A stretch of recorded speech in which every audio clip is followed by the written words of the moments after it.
Hello class, welcome to the course Risk Management, the first video. And this video will be applied for the week from the 17th of February to the 21st of February. I hope that the coronavirus disease will end soon so that we can meet face to face. And now we are in chapter 1, overview of risk management. In today's sessions, we will distinguish different types of risk and we will describe some methods of handling risk. There are 5 major methods of handling risk. And before we go into these contents, I would like to review the definitions of risk, which we already discussed before the Lunar New Year holidays. So there are so many definitions of risk, but we can simply define it as uncertainty.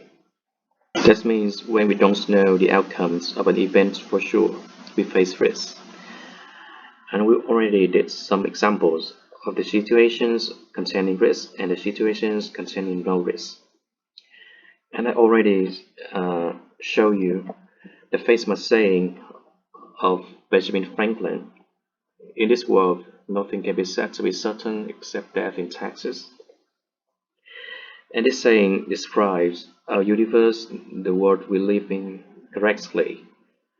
So there are so many situations containing risk in our lives, and especially in the future.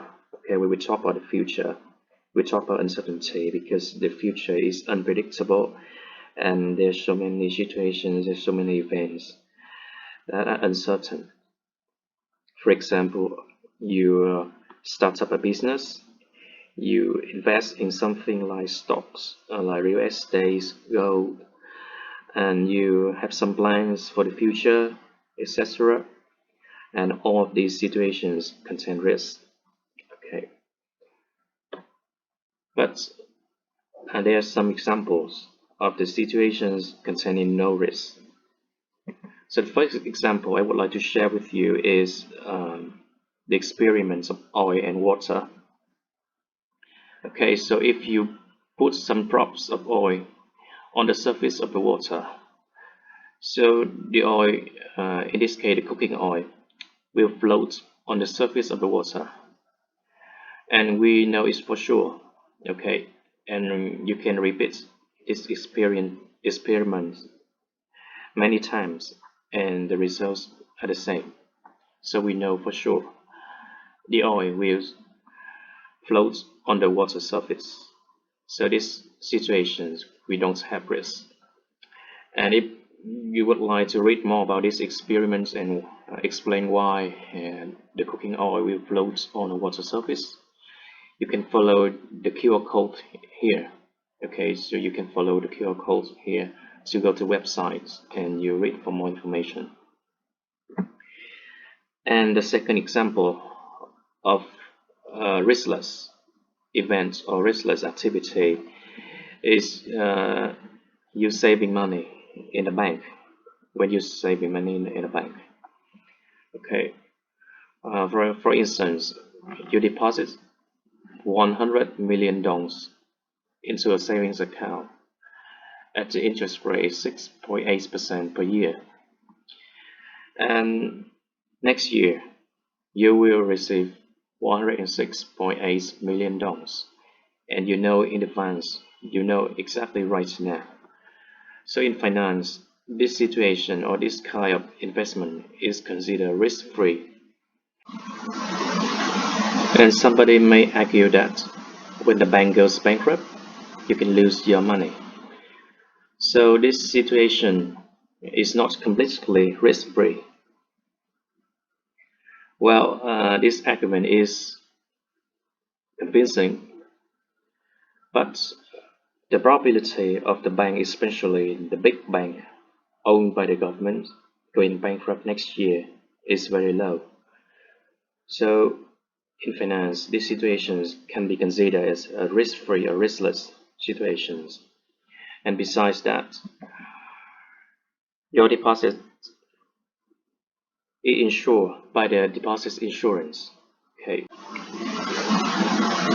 One of the most important topics in finance is the relationship between risk and return, or we can say risk-return trade-off.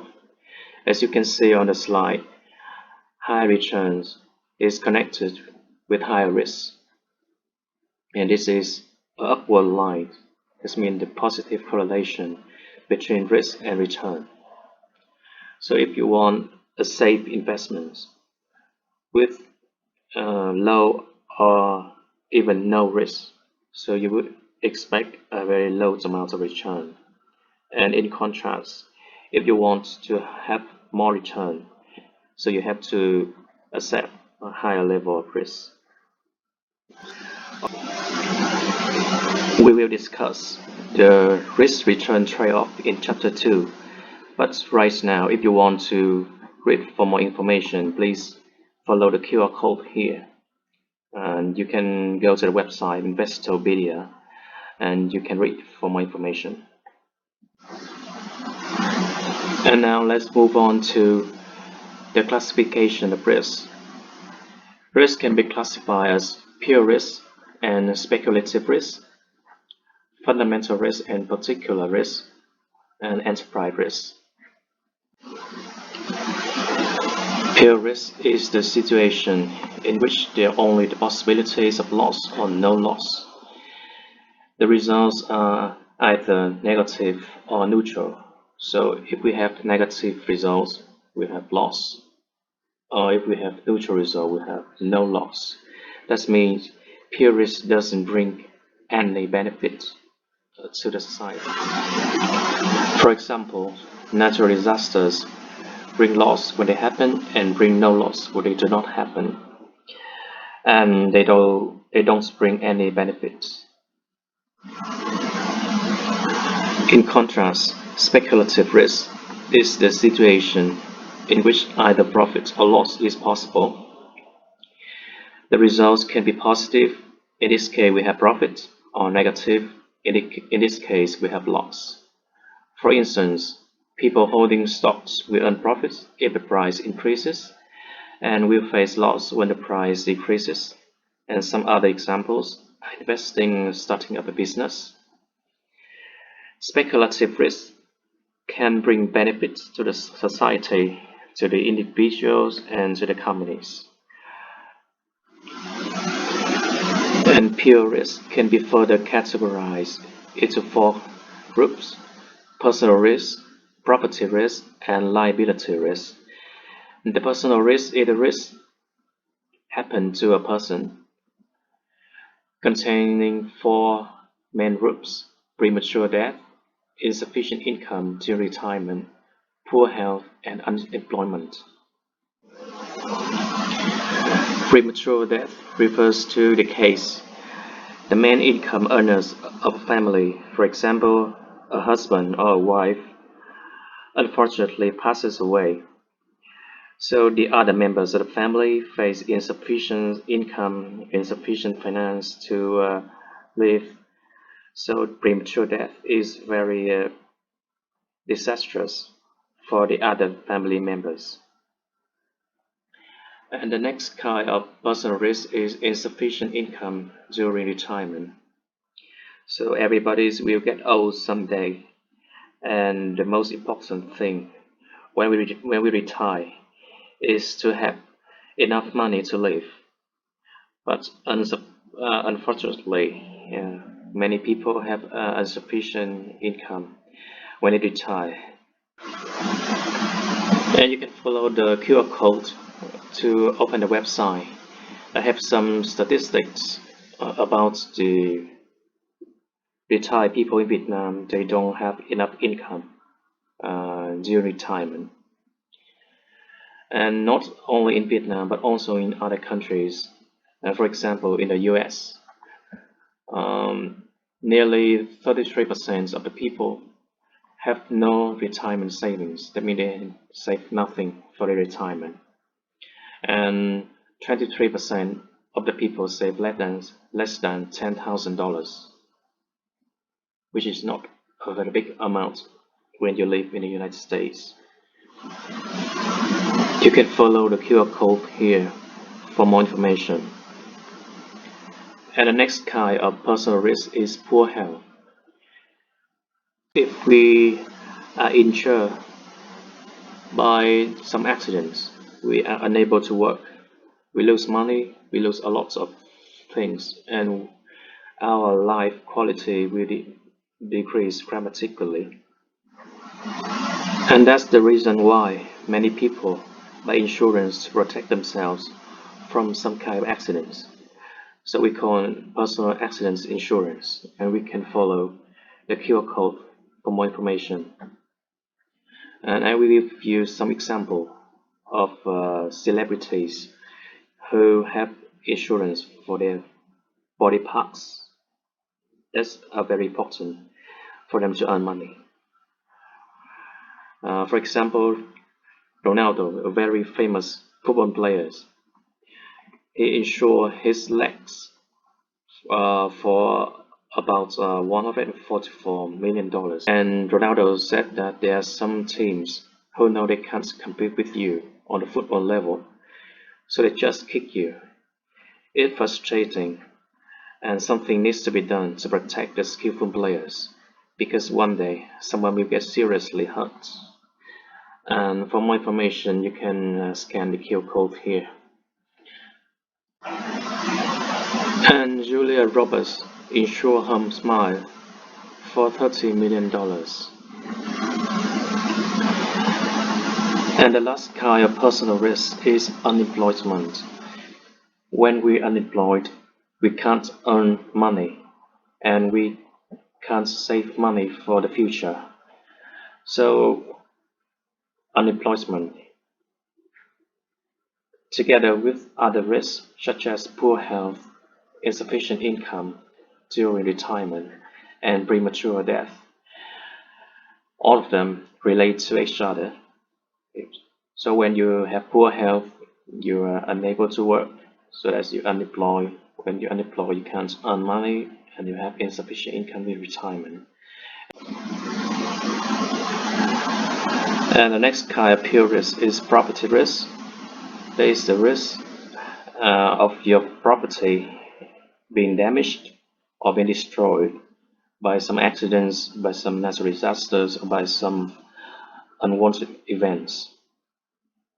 And the last kind of pure risk is liability risk. It is the risk that you get sued when you damage or you injure other people. You damage the properties of other people, or you injure the health of other people. And we should distinguish between property risk and liability risk. For example, if we own a car worth $1 billion, okay, so this is our car. So when our car get damaged in an accident or get destroyed by some events, so we only lose $1 billion worth of that car. But liability risk is a risk when you damage the property of other people or you injure other people. So there's no maximum value for liability risk. So if you owe $1 billion car, so the maximum value you can lose when your car get destroyed is $1 billion. But when you drive your car and you cause accidents to other people's car and you kill other people, so you have to $5 billion, $10 billion, $20 billion, or $30 billion. There's no maximum limit.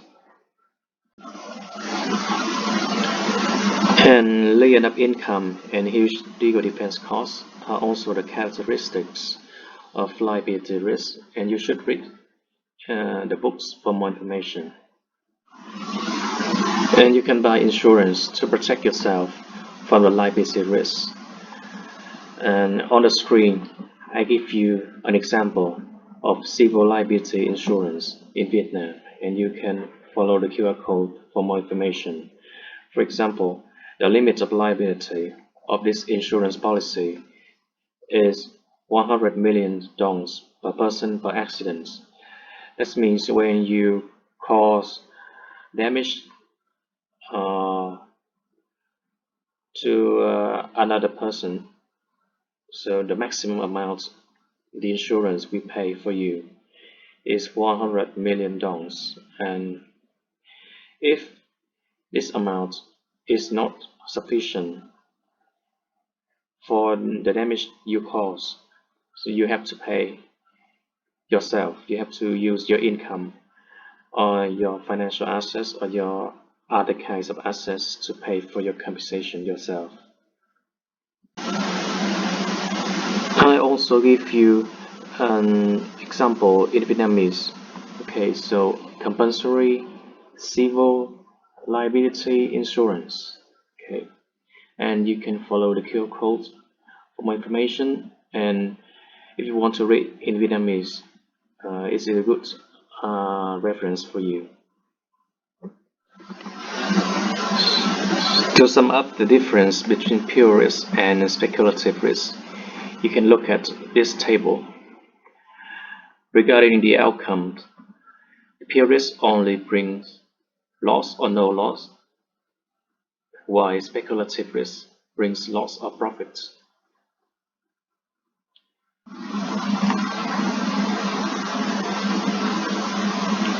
And how about insurance? Well, insurance is usually available for pure risk.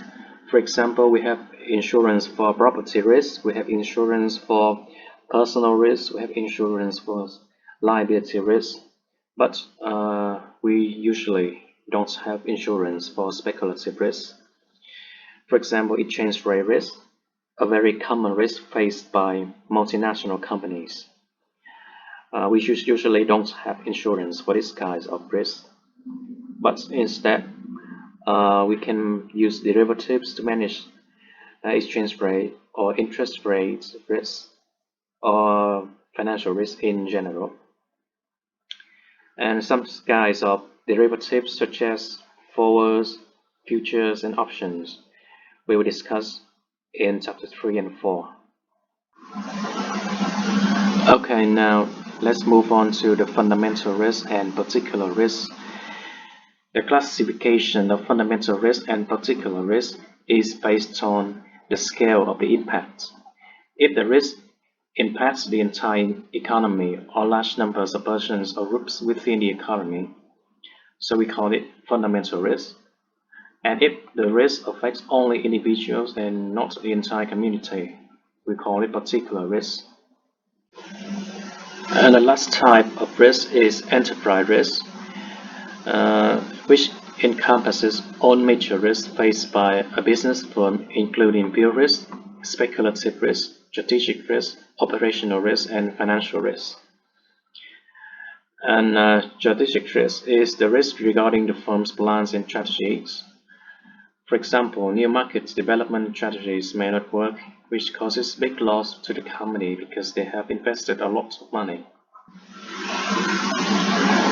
Our risk management course focuses on the financial risk, which is the risk regarding changes in commodity prices, interest rates, foreign exchange rates, and the value of money. Perhaps one of the most important commodity in the world is oil, crude oil.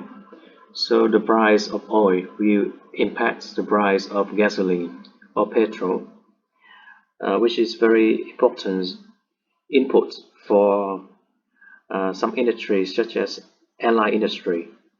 So the airline uses gasoline for their operations, and the cost of gasoline can occupy 30 to 38% of the total cost of an airline.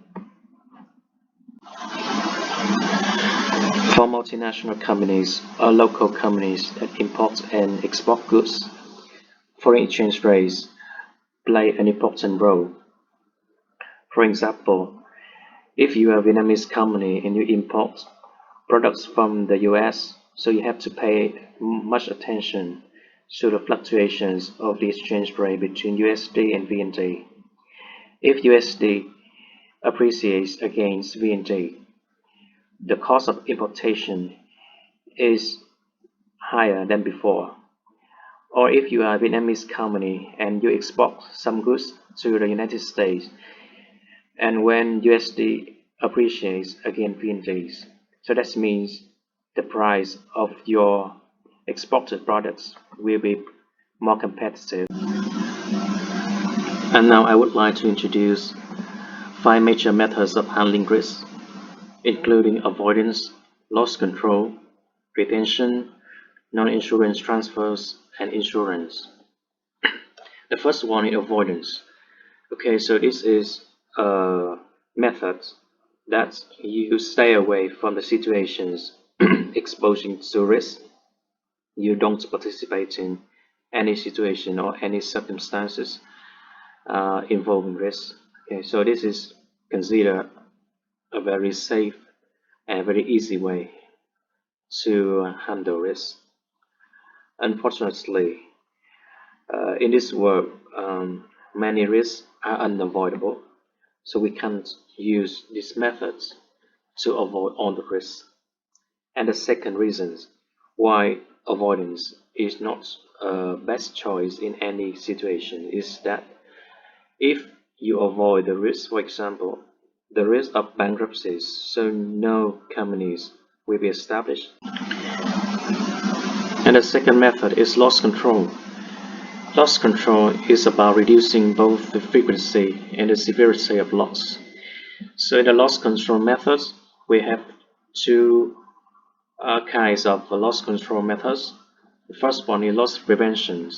It's taking appropriate actions to prevent loss from happening or reduce the possibility of loss occurrence. Loss reductions is reducing the severity of loss after it occurs.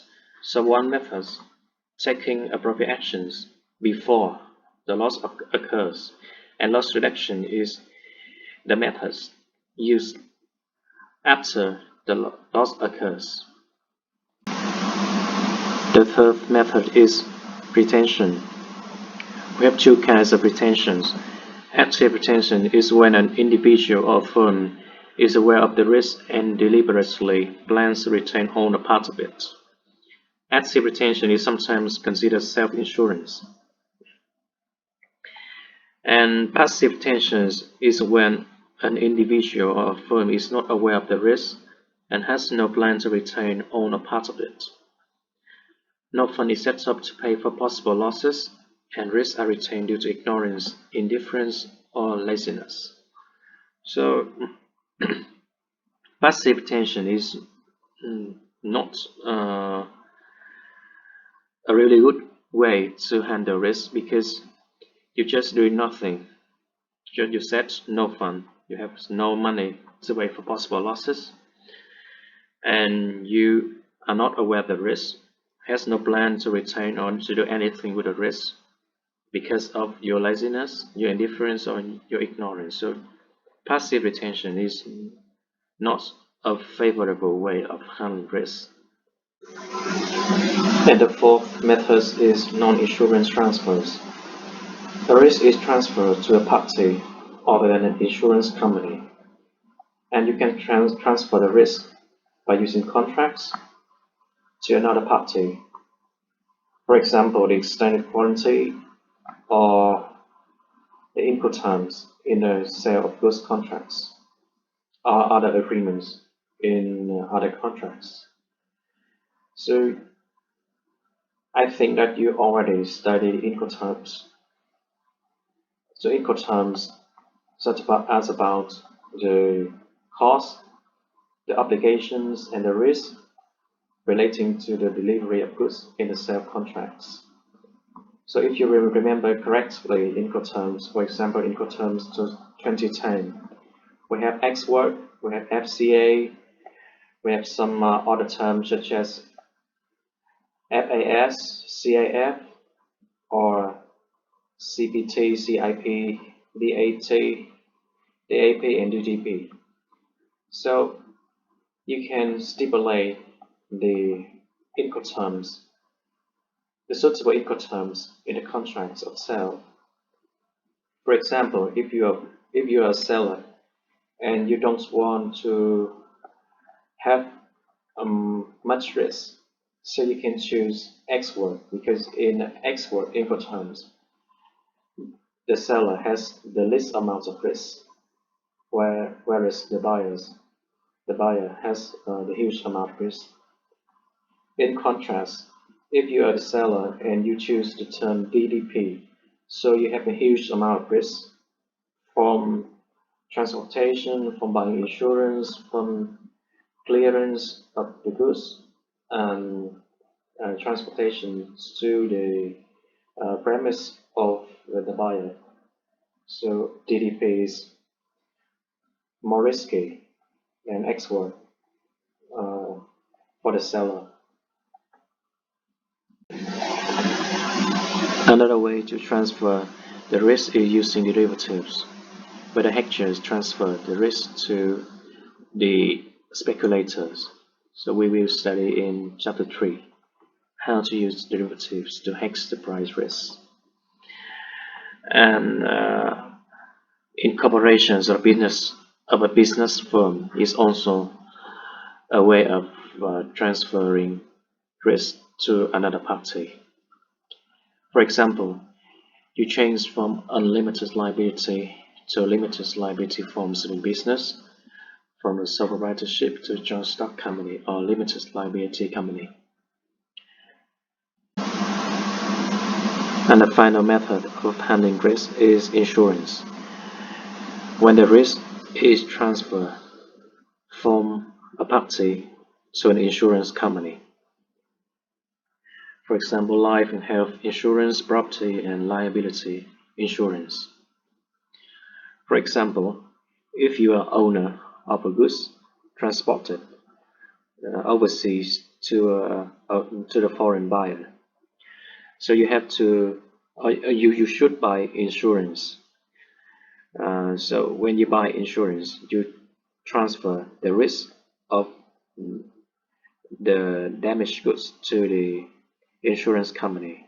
So when your goods are damaged by natural disasters or by accidents, for example, so the insurance company will pay compensation for you.